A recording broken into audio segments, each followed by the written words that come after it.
Thank you for joining us tonight for this inaugural Practice Prize Award. My name is, by the way, Oded Netzer. I'm the Vice Dean for Research here at Columbia Business School. I have been here at this point for 20 years. Columbia Business School is well renowned for its reputation for research. You look at almost any research ranking, will be somewhere top 3, often actually top 1st in many of these rankings. And you look at our faculty, they often serve on editorial boards as editors of the major journals. They receive the most prestigious awards in their respective fields. However, one thing we don't do very well is we don't celebrate enough our research. And when I joined the Dean's office a couple of years ago, I put as one of my goals to do that, to celebrate a little bit more our research achievements. Each subfield in the business school, whether it's finance or economics or management, operations, they all have their own research awards. But one thing that is common to all of us, everybody in the business school, is that we strive to bridge theory and practice and to produce really research that have a real impact on the world. And the Practice Prize that we're going to celebrate today does exactly that. It honors faculties whose work significantly shapes the practice of business and policy in for-profit, non-profit, or government sector by creating positive societal change, driving efficiency, shaping leadership, influencing policies. This award really sets a benchmark for the extraordinary contribution that we strive for here at Columbia Business School. And I really cannot think of a better person to be our inaugural recipient of this award, Professor Stijn Van Nieuwerburgh, the Earle Kazis and Benjamin Schore Professor of Real Estate and Professor of Finance. Stijn was nominated by his peers and earned an unparalleled reputation for the real-world impact of his scholarship. This award recognizes his past achievements, but more importantly, it's a celebration of the ongoing impact that his work has and will continue to have on the world around us. His insightful research transacts traditional academic boundaries. His concept of the urban doom loop facing cities is just one example. It has not only illuminated the severity of the issue, but has ignited vital policy discussions to address it, as you are likely to hear today from our speakers. Stijn's work stands as a shining example for our students, as well as demonstrating their rigorous scholarship can be a catalyst for positive change. So on behalf of Columbia Business School, we are immensely proud to have Stijn as our faculty member, and it is my distinct honor to present him with this inaugural Practice Prize. So Stijn, please join us on the stage. Congratulations, Stijn. And congratulations on being our very well-deserved Practice Prize Award, inaugural Practice Prize recipient. If you want to sit, and I want to now move into delving a little bit deeper into Stijn's work, and to do that, I'm thrilled to welcome our panelists, our esteemed panelists, Melissa Roman Birch, Executive Vice President and Chief Operating Officer of the New York City Economic Development Corporation, and Keith Ben-Hazel, Managing Director and Head of U.S. Commercial Real Estate Finance at Moody's Investor Services. Melissa and Keith, please join us on the stage. Thank you for coming. Melissa, Keith, and Stijn will now share some of their thoughts, following by a dynamic panel discussion. So thank you all for coming, and again, thank you. Congratulations to Stijn, and thank you, Melissa and Keith, and we look forward to hear more about the urban doom loop and others. Thank you. Terrific. Can you hear me, or do I use this mic? Okay.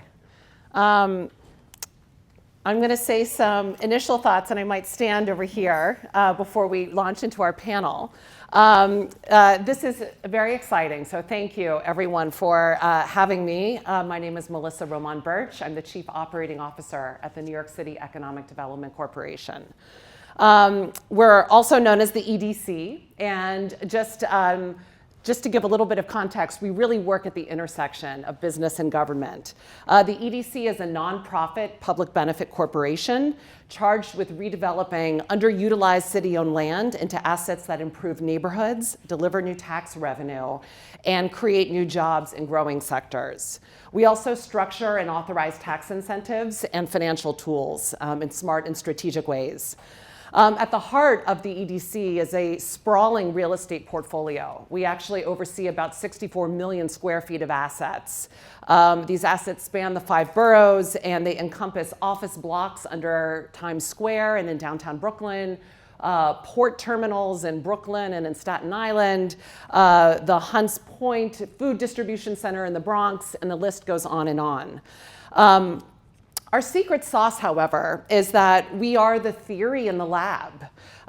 We shape and create policy at the EDC, and we put to practice these policies on our assets. So it is fitting to be here today at the Columbia Business School to help present the Practice Prize, the inaugural Practice Prize, to Stan. Your insights regarding the remote work revolution and impact on cities have sparked a lot of public attention and press, and a crucial conversation about the future of work post-pandemic and the implications for New York City's local tax base. Today we celebrate not only your academic and scholarly achievements, but also your commitment to bridging the gap between a theory and practice, between analysis and action across the sectors of government, business, real estate, and finance. So within government and within the EDC in the year 2022, much of that year was really dedicated to a lot of deep analysis and research into the health and diagnosis of Manhattan's central business districts.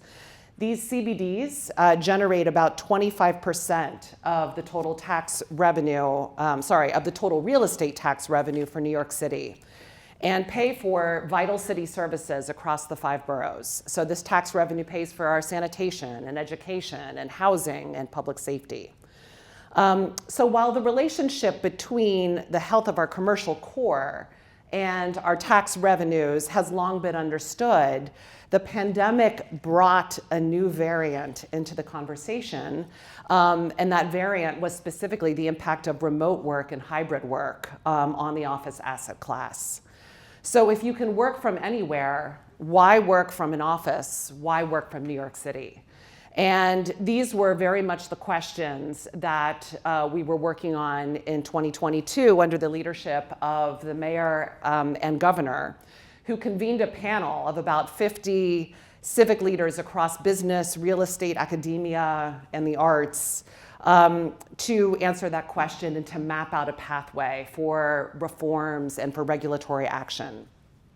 It was at that same time that Stan actually also published a paper entitled The Remote Work Revolution that, among many topics, painted a sobering picture of how remote work could reshape the fabric of urban life.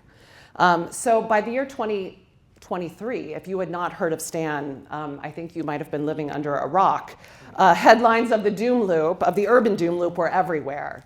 On 60 Minutes and the Wall Street Journal and CNBC, the New York Post, Bloomberg, just to name a few. The New York Times coined you the prophet of urban doom. Doom definitely sells. Maybe a little too well, but it was under this context that I met Stan. So when having a first conversation with the prophet of urban doom, I was really unsure what to expect. However, over the many calls, the workshops, and the conversations that ensued with Stan, I have found a valued and curious thought partner and an interdisciplinary thinker and collaborator. Stan was not only interested in the financial, he wanted to dig into the zoning and the politics and the community, housing, and economic development angles. So the urban doom loop was very helpful for us because it really represented the high price of inaction. And the profit monikers aside, it was an easy to digest concept for the public, and in that way became a powerful tool for government because it articulated what the crisis scenario could look like. And avoiding the doom loop was a clear call to action for New York City, for our government leadership. And while I personally don't see evidence of the doom loop developing in New York City, and I'm sure we will have some nice debate and discussion about that, I do know that the private, public, and academic partnerships that we have forged have been critical in changing the trajectory of New York City for the better. So I have clear conviction in New York, but I'm also not complacent about the city. When times are good, everything defaults to business as usual, and we rely on proven methods and industry conventions. This, though, is not the time that we are living in, and no one has the playbook for what this next chapter for New York City's recovery and renewal will look like. There are no precedents specifically to lean on as we navigate what's really ultimately a technological, I believe, disruption that has generated the preference for hybrid work. So while Stan's findings may sound dire, he is also quick to emphasize that this trajectory is not inevitable. Drawing parallels to New York City's recovery from the aftermath of 9/11, we've had conversations that really underscore the importance of proactive policy measures like office to residential conversion and zoning reforms to mitigate the potential fallout from remote work. Before I conclude, I wanted to read a quote of Stan's that I thought was particularly resonant and spoke to why we're all gathered here today. He says, "What happens in New York from here on out depends on the actions we take and the policy decisions that are made. It is not inevitable. There's various degrees to how bad this can get. There's a scenario in my mind where it's not as bad as feared if we all make the right policy decisions. There's a lot of other scenarios where we don't." So I can think of no more fitting recipient of the inaugural Practice Prize than you, Stan. And thank you so very much for the opportunity to dialogue and the partnership that we have forged and what you have delivered by way of insights for so many cities across the country grappling with post-COVID economic recovery. So thank you. Thank you, Melissa. Thank you.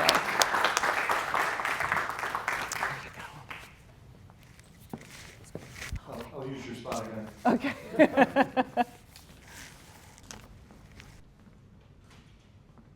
Thanks, Melissa, and thank you, Stan, for having me here, and thank you all for having me here as well.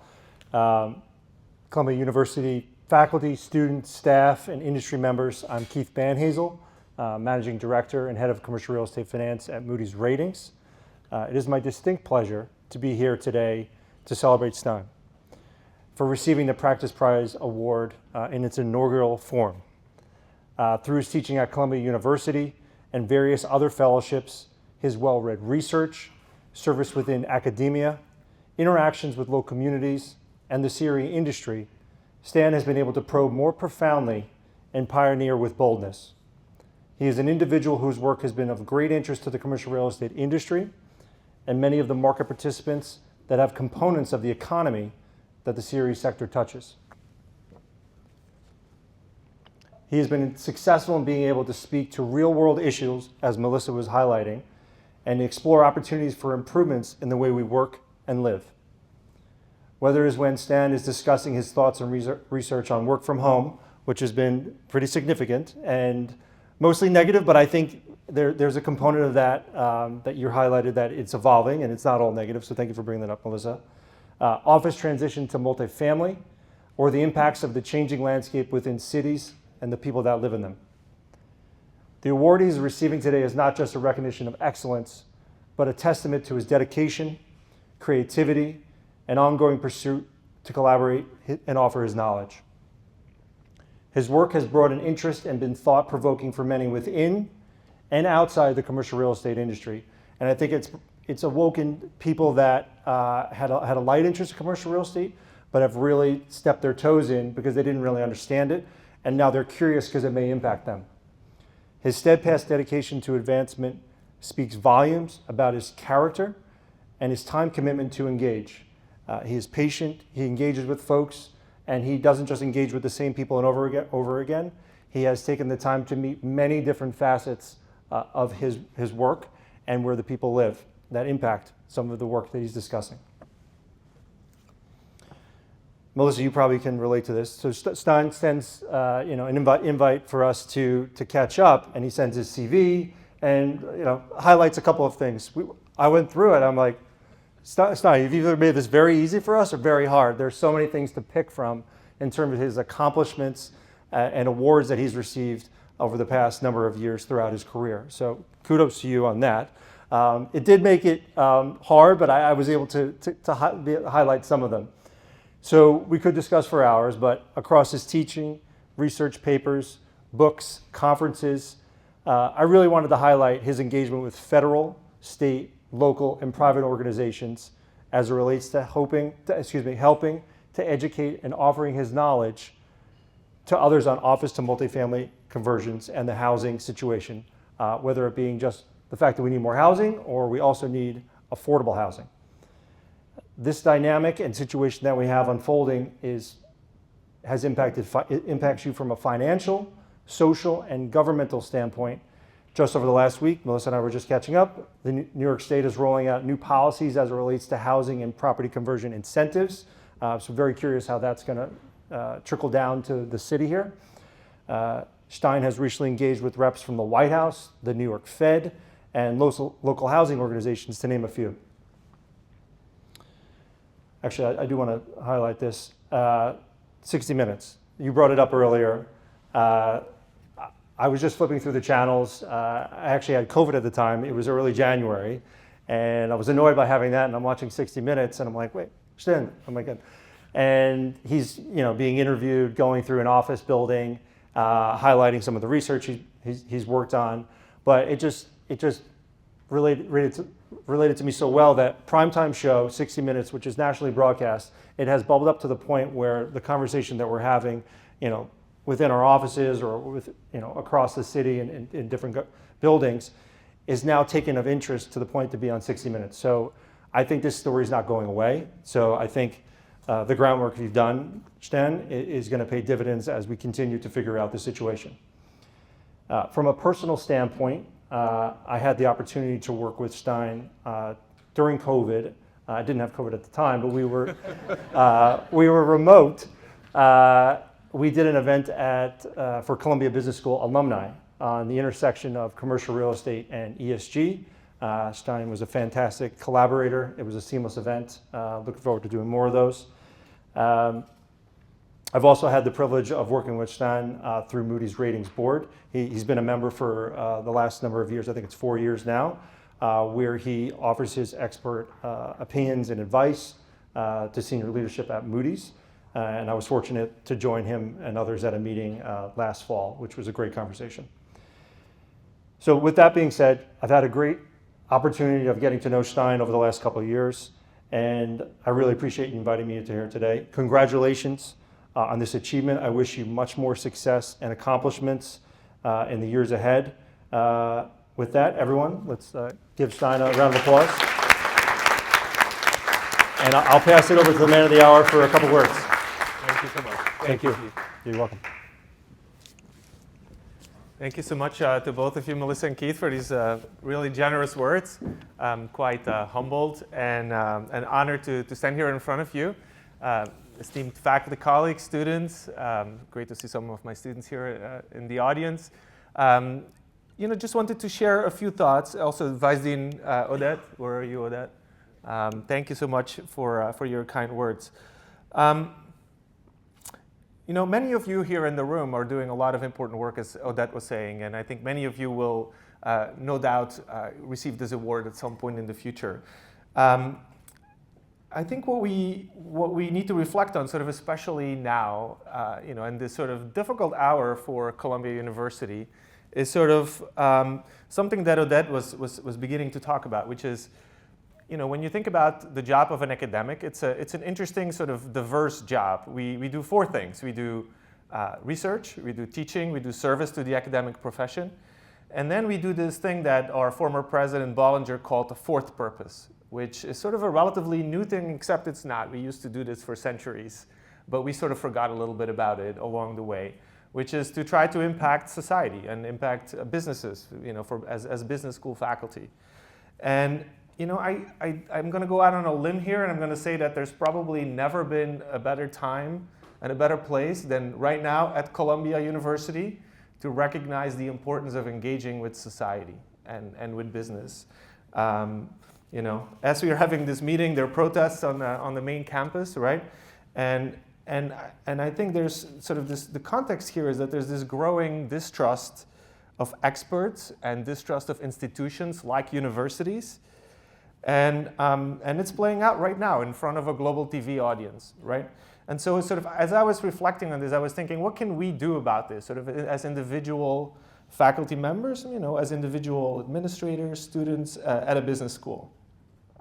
And you could call me naive, but I do believe that we can slowly, and at least a little bit, turn the tide on this when we seriously engage with the public on the most pressing issues of our time, right? I think when we are at our best as faculty members, I think we illuminate the economic and the historical drivers behind complex issues.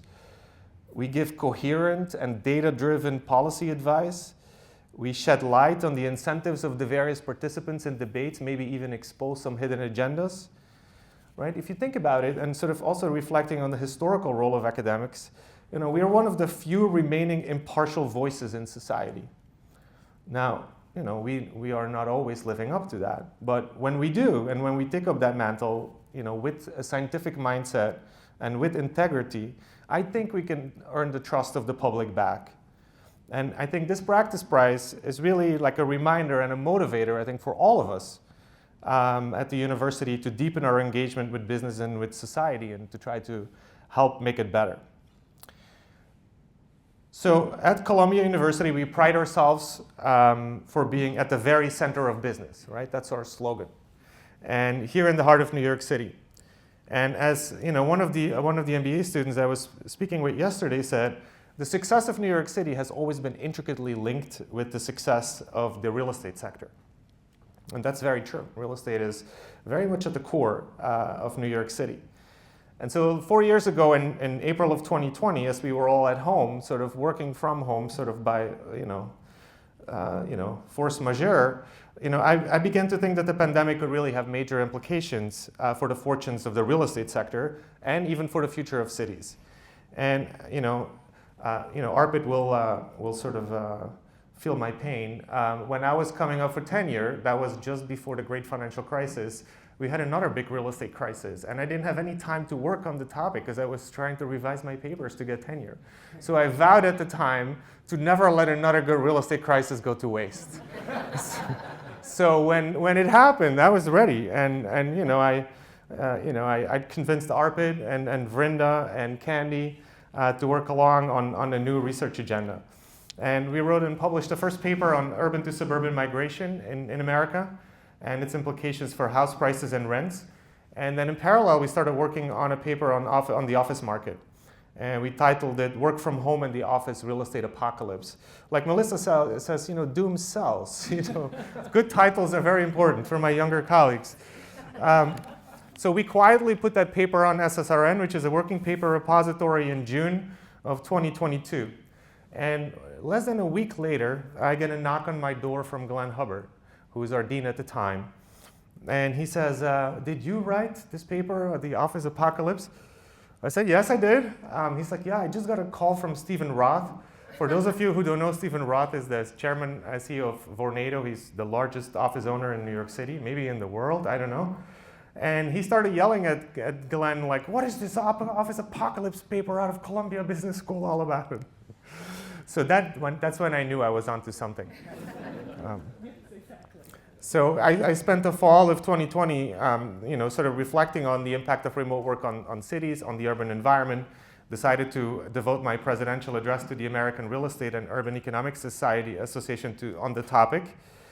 And sort of it's around that time in early 2023 that sort of the interest from the media and the broad public began in earnest, as Melissa and Keith sort of have alluded to.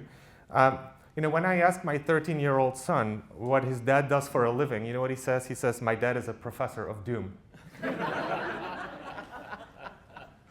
Other people might say economics, but no, he's So over the last 18 months, Arpit and I have spent a lot of time talking not only to our fellow academics about this, but also to a lot of different business groups, across the spectrum, a lot of different policymakers at different levels of government.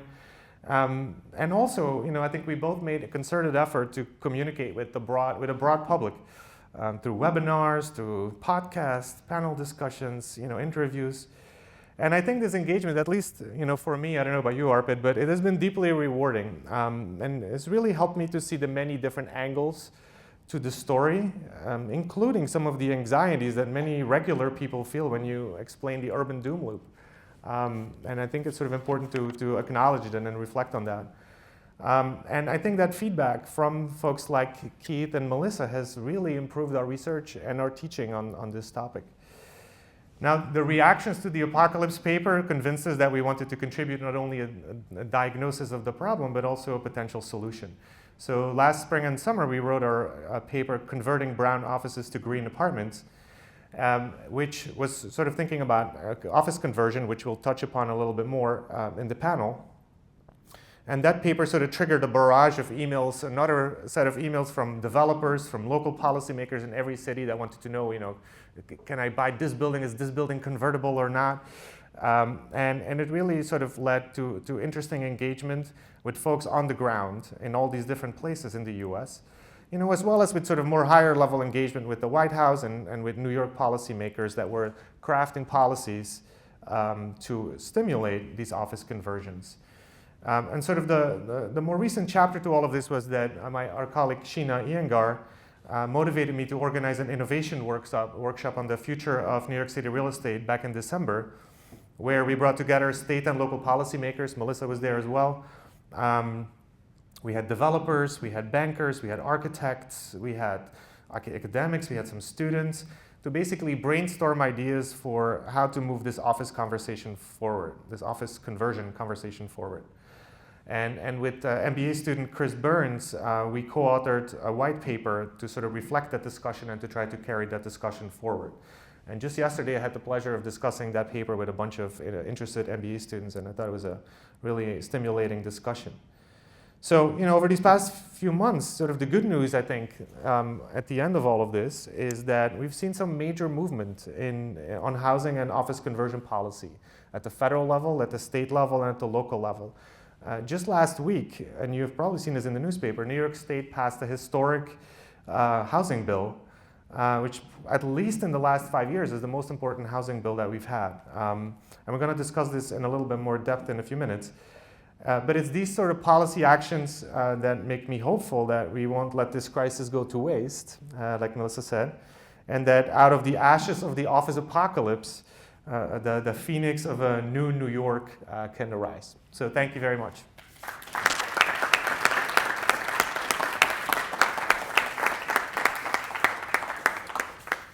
So now we're going to talk a little bit with our panelists here. I'm probably just going to skip these slides, but we would be happy to share those. So just wanted to ask Keith and Melissa a few questions here. So let me begin with Keith. Sort of when I think of this crisis, I think of this as sort of three interlocking cycles. You have the fundamental cycle in the space market, which we all know there's a lot of vacancy. Let me just show you a couple of statistics here. 30% of jobs are done from home. It's been flat for the last 2 years. Office occupancy, turnstile data, people actually in their office, it's at 50% of pre-COVID levels. Very flat. This data is as of today. There's not much of a trend in the last 2 years. Companies, this is based on work with Arpit, companies that let their folks work from home a lot more have reduced their office demand by a lot more than companies whose folks are in the office every day. And all of that has led to record vacancy in the office market. We have about almost a quarter of Manhattan office vacant right now, 23.4%, about 100 million square feet, right? So that's 40 Empire State Buildings of empty office space. And by the way, in San Francisco, it's even worse. San Francisco went from 5% vacancy to almost 35% vacancy over that same period. So, all of that sort of led us to conclude, using a little bit of an asset pricing model, that this has implications for the value of office. And in our paper, we sort of calculated that the value of the office stock is down by about 50%. And all of that sort of, all told, it creates sort of a value destruction impact of about $600 billion in the United States, which is a lot. And sort of that matters because pension funds own these offices, right? And it matters because of the debt side. And so that brings me to Keith, right? So Keith, you are an expert on debt and on commercial real estate, that you follow it very closely. So how do you see the repercussions of the sort of the fundamentals, the space market sort of playing out and affecting financial markets? Tell us a little bit about office distress or CRE distress, sort of more generally, if you want, the impact of interest rates. How do you see this evolve in the next couple of years? Yeah, sure. Thanks, Dan. I'll try to warm it up a little bit in terms of the highlighting the negative statistics, but it cannot be ignored. The stress, and so CRE is a broad market. Maybe just give you a backdrop. It's roughly $5.5 trillion, which is probably bigger than a lot of people imagine in terms of debt outstanding, and it touches, as I mentioned earlier, lots of parts of the economy. Banks have roughly 50% of that $5.5 trillion, and your regional and community banks have the majority of that 50%, close to 40% of that. So in the news, what's been happening in the last couple of years, regional bank stress. You had it last summer with SVB and a couple others, one in New York, two in New York, one more recently. I won't get into more names. They have commercial real estate exposure. Some of the local lenders here, a lot of it's multifamily heavy, but they do have office exposure.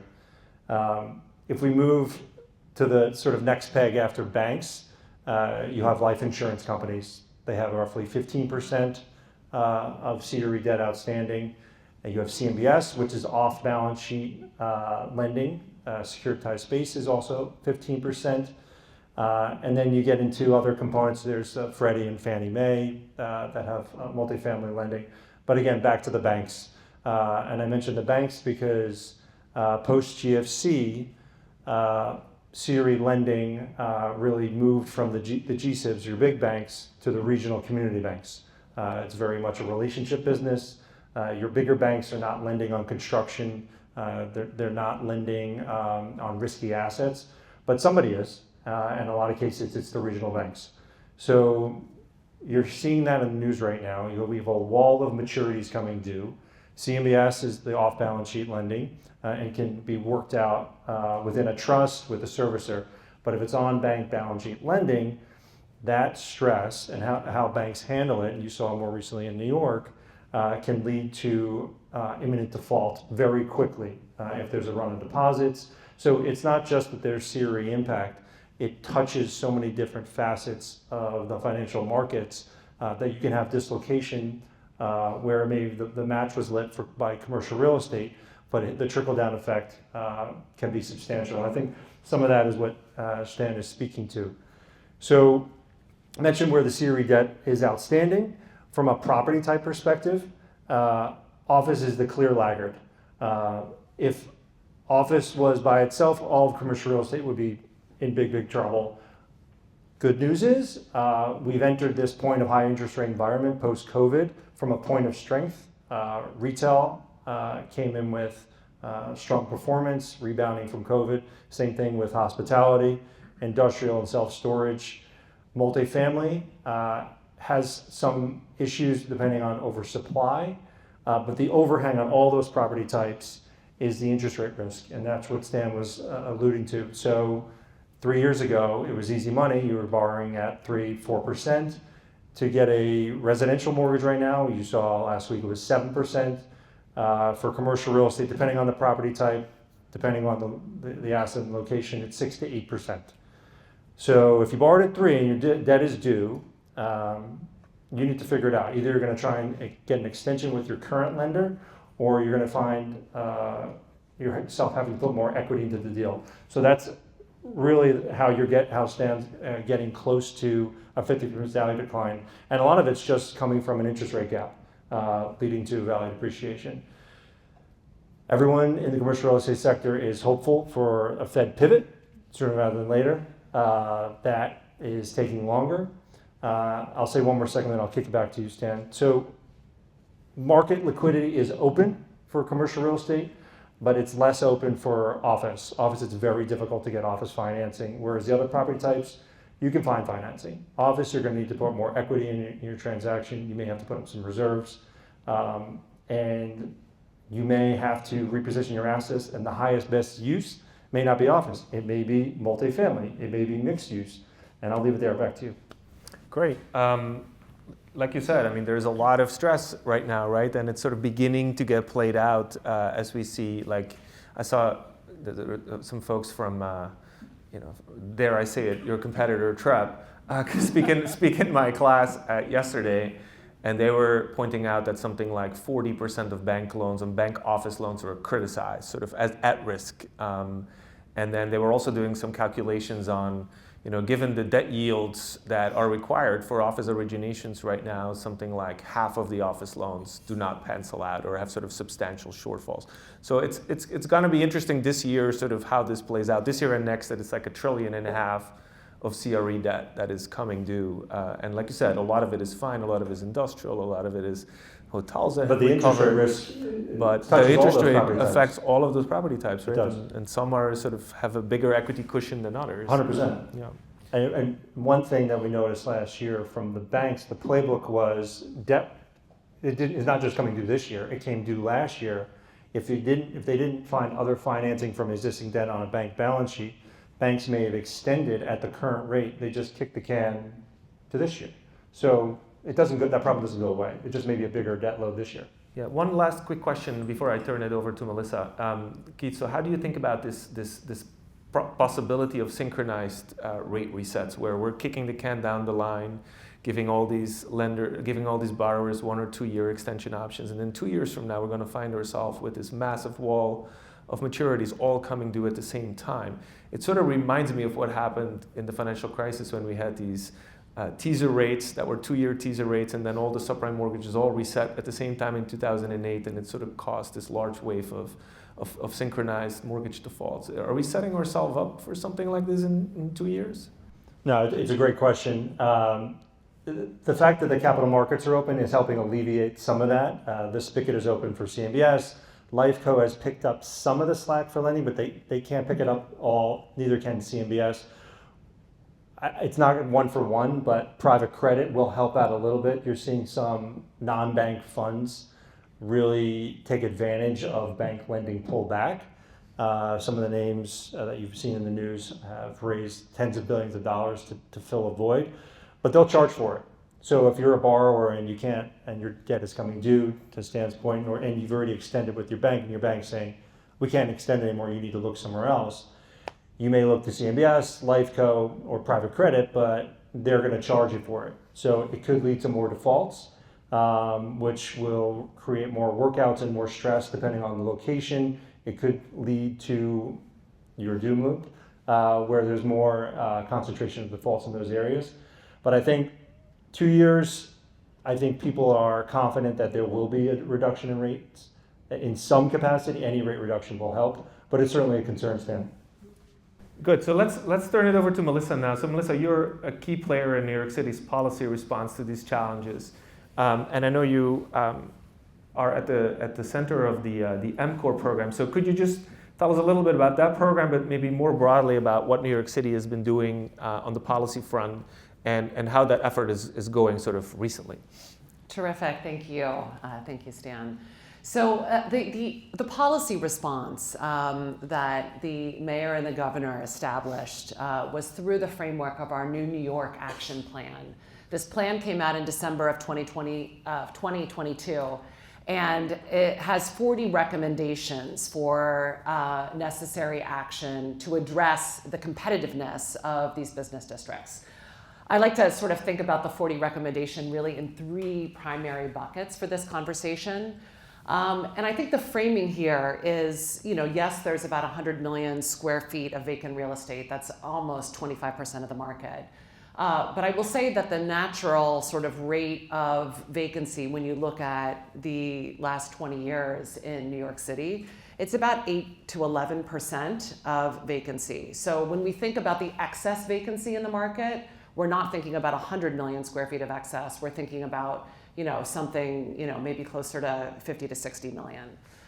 Still a lot, but I think in terms of thinking about the way that we are looking at the market and thinking about the various options that we're trying to create for owners, it has really been about, every site is its own complex maze of considerations. Every site has different ownership, different capital structure, different financing, different office floor plates, different options that will be able to be activated for that site.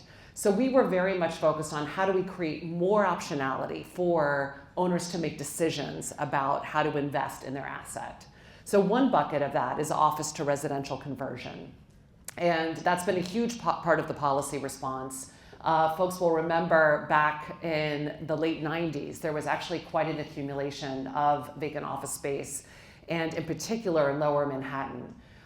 There were elevated levels and a program called 421G, which was a tax incentive program that was introduced to enable office to residential conversion in that time period. That program sunset long ago, but I think what's interesting to remember about why we needed an incentive then is that office to residential conversion was a brand new idea in Lower Manhattan at that time.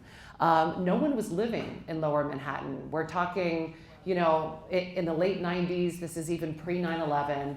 And so the idea that someone would want to live in the financial district was in and of itself a radical idea. And we thought that there was an incentive that would be needed in order to, reduce the risk profile for developers to undertake these types of investments. That has long now been, the great thing about it is that the incentive really worked and it seeded the market. And about 30,000 units have been created in Lower Manhattan since 1990 to about, the year 2000, I think my data stops.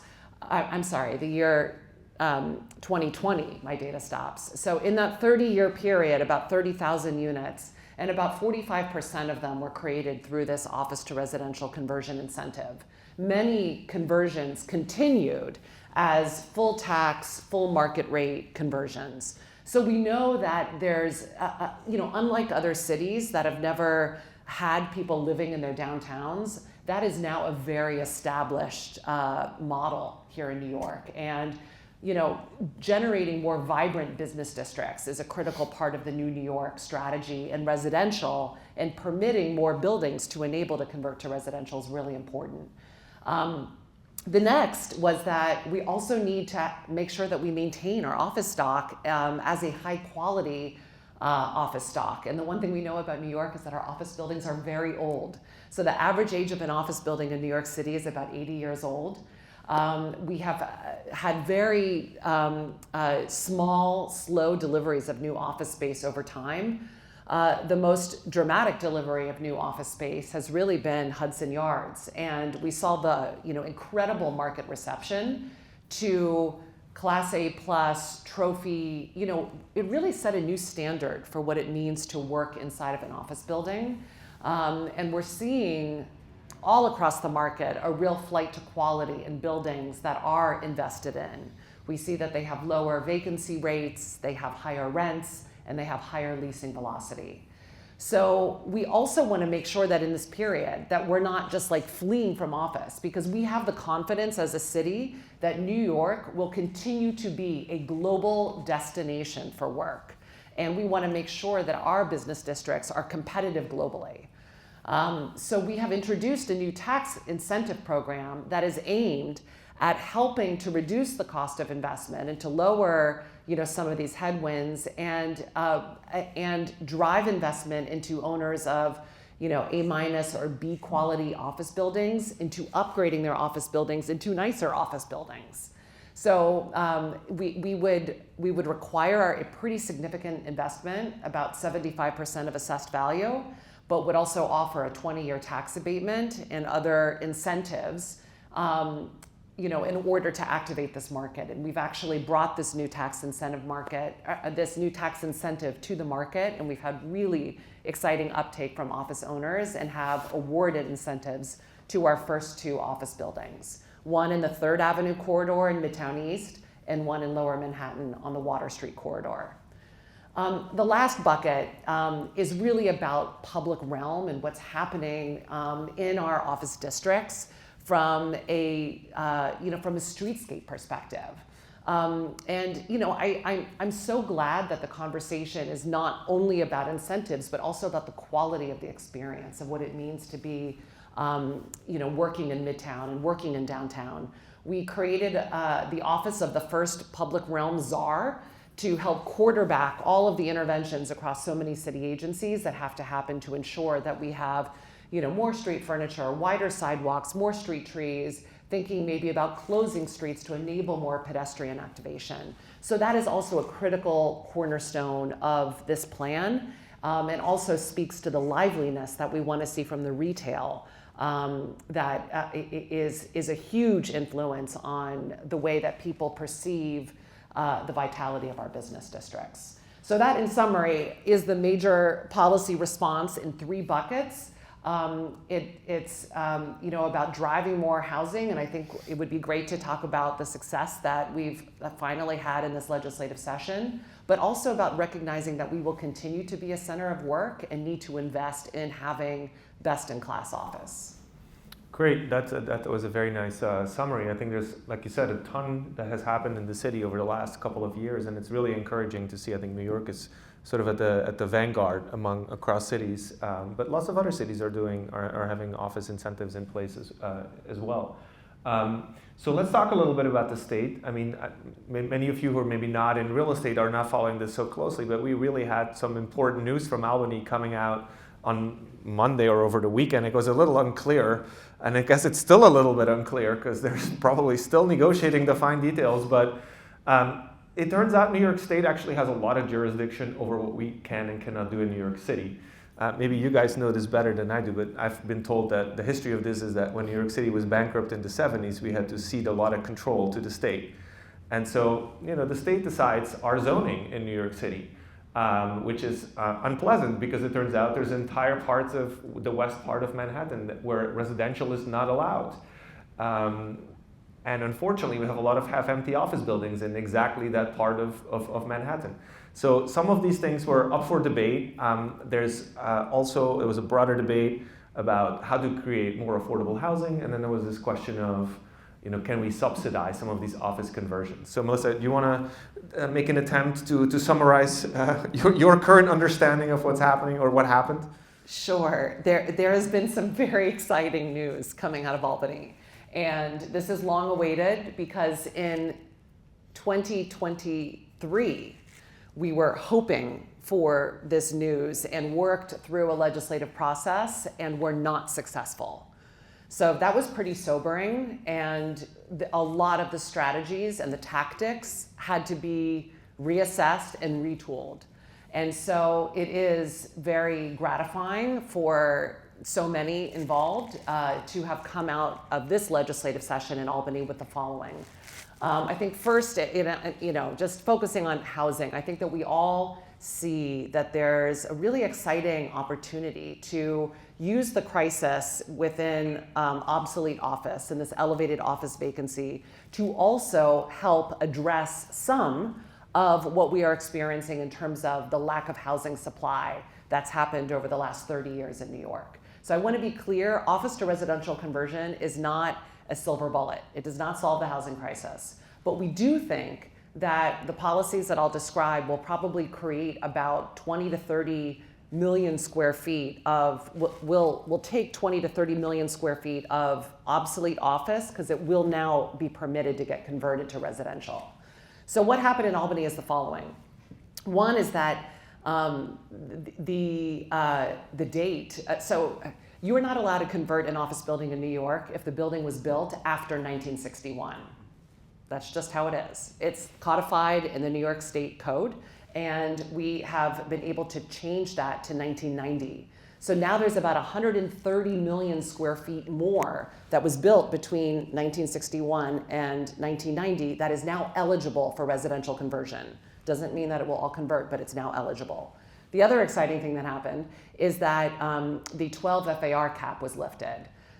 So this is a limitation that exists only on residential. It doesn't exist on commercial for how much residential development you can have on any one site. And for office to residential conversion, it was a real limiting factor because most office buildings are like 24 or 30 or 35 FAR, which means that if you're only limited to building 12 FAR in those office buildings, you could only convert a portion of the building.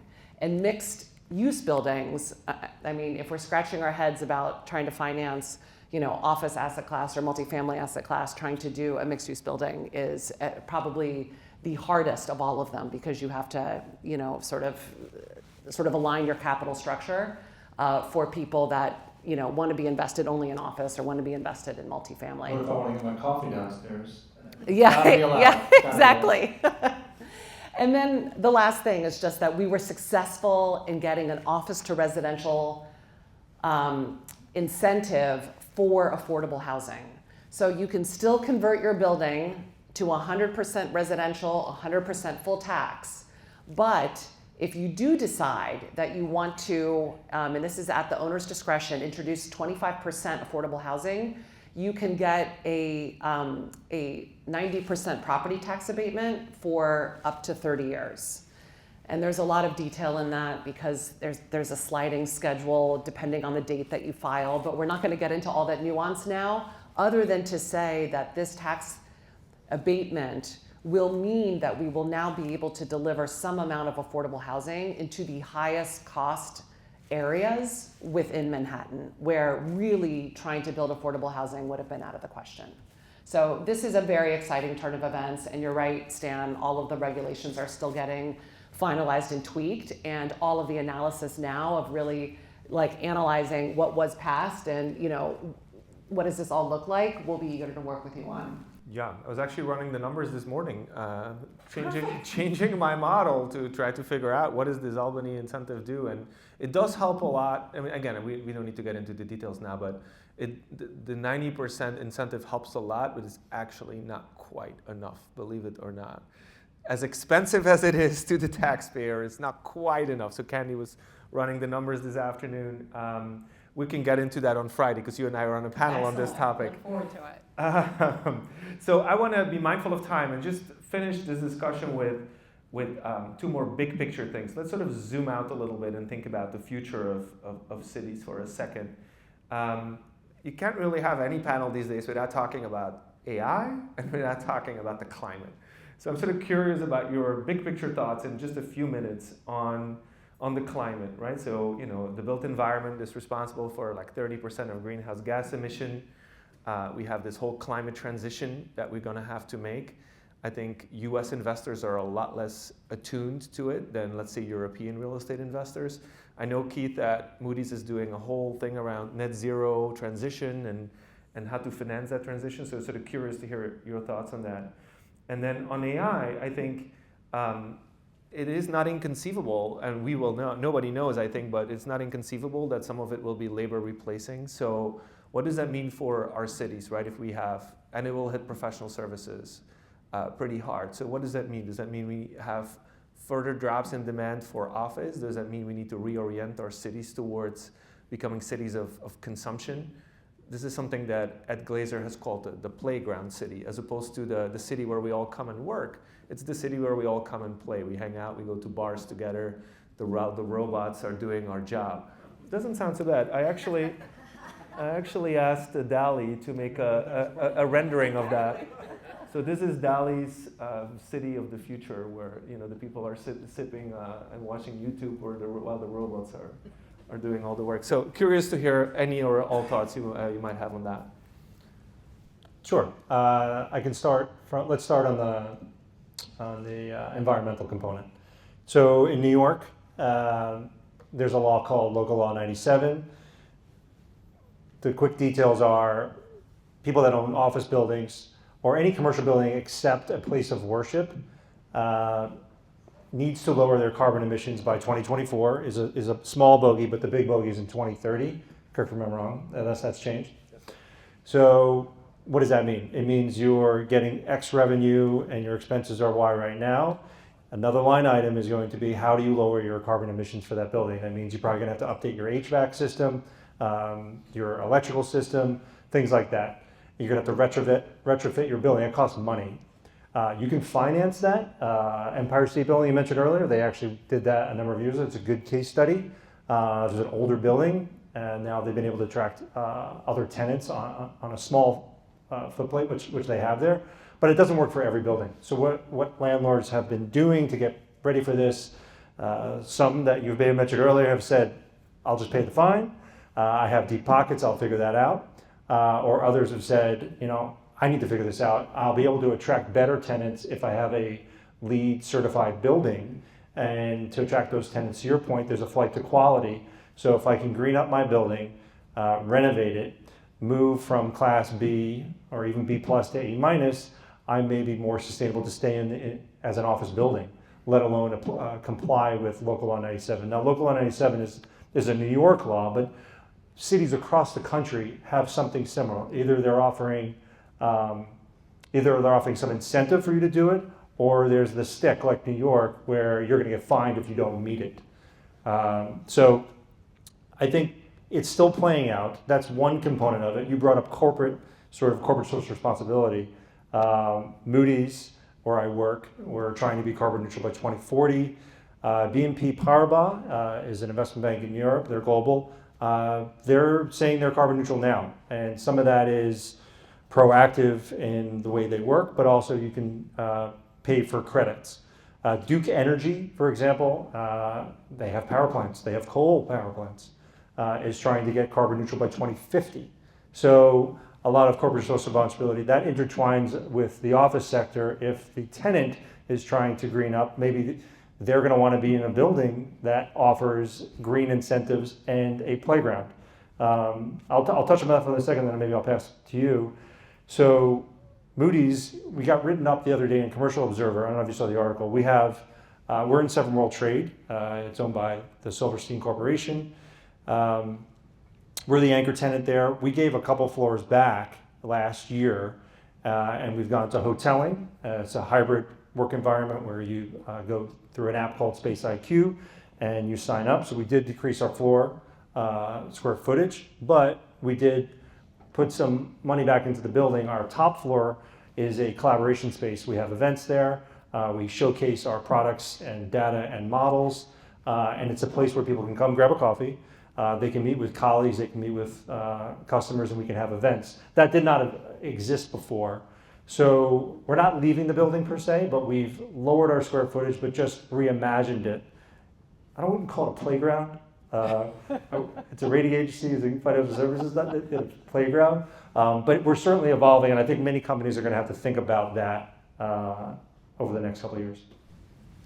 I think you have raised some really interesting points, and I'm glad that you explained to everyone what Local Law 97 is.